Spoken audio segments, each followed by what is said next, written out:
don't know what to do with my hands. All right, so we're still here day one at SEMA. We are now in the center hall, and we are at the Centerforce clutches booth with Trent. He's been on our show a few times. Trent, why don't you tell us a little about who you are for maybe people who haven't heard our podcast? So my name is Trent McGee, obviously, marketing manager for Centerforce. I've been actually in the off-road world for quite some time, so over 20-something years. So I've been fortunate enough to have worked with several different brands over the years, that some of which are quite known and everything. And the Centerforce is really the latest one. So awesome. Yeah. So what products are showing off at SEMA?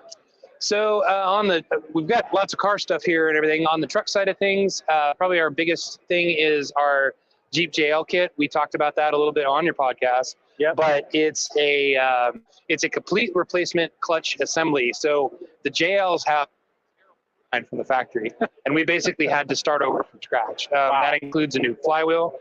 It's an inertia wheel, so it actually helps prevent stalling and stuff. Definitely helps for off-road use. We have the complete clutch or pressure plate and clutch disc. We have your choice of either a Centerforce 2, which is a full face disc on both sides, or a dual friction, which is full face on one side and segmented on the other. That's just a little bit more aggressive. That's for if you were doing power adders or something like that, supercharger or something like that.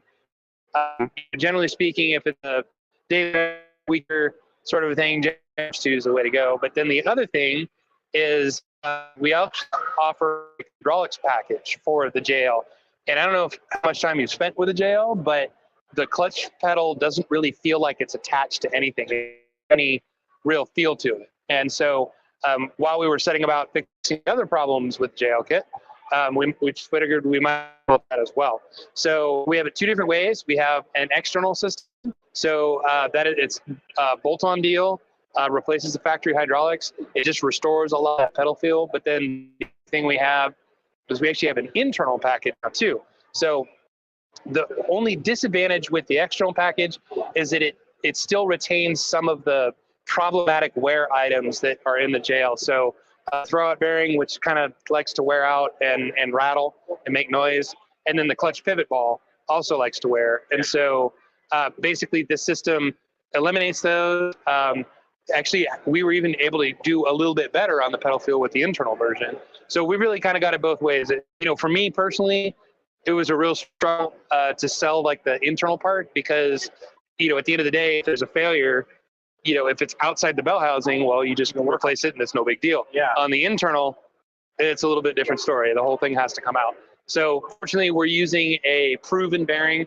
It's actually an OE style bearing that's used in some other applications. Okay. So it's really, it's kind of the total package. If somebody's got a JL, a manual JL, it's not the clutch is going to fail. And so we've got basically the complete solution. Cool. So if you could only pick one product to talk to off-roaders about, what would you choose? Definitely that JL kit. That sure. JL kit. All right. It just solves so many problems. There's so many issues, again, with the factory design, which I could get into. We talked about it on the podcast. Yeah. So I encourage anybody that's interested in learning more about that. We talked about it pretty extensively. Yep. But that's just, it's a fix. It's much stronger than what the original could ever hope to be. More holding capacity. So yeah, that's the hot setup. Cool. Other than your booth, and actually I don't even see a rig in your booth other than have you a favorite rig that you've seen here on the SEMA floor?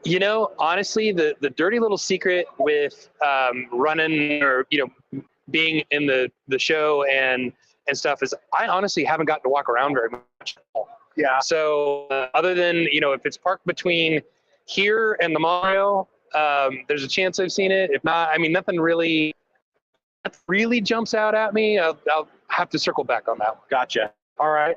And then this is going to be a tough one also. So can you pick a booth that you think that we should go see? So if you haven't been on the back, we should go check out for our podcast. We have a guy It's American Adventure Labs. So he developed a new kind of trailer kit, which is really neat. He actually worked, or a buddy of mine helped with the design and build of that. I personally haven't gotten to see it yet. Okay. It's over in the West Hall in the Overland area. Okay. But it's supposed to be everything. Everything else pretty cool. All right. And Britt's the owner of the company. He's a great guy. Encourage you to stop by there. We'll go check out American Adventure Labs. Last question. Pick a number between 1 and 10. Ooh, 8. What is the biggest animal you think you could beat in a The biggest animal I think I could beat in a fight. No, I can think. That's a tough one.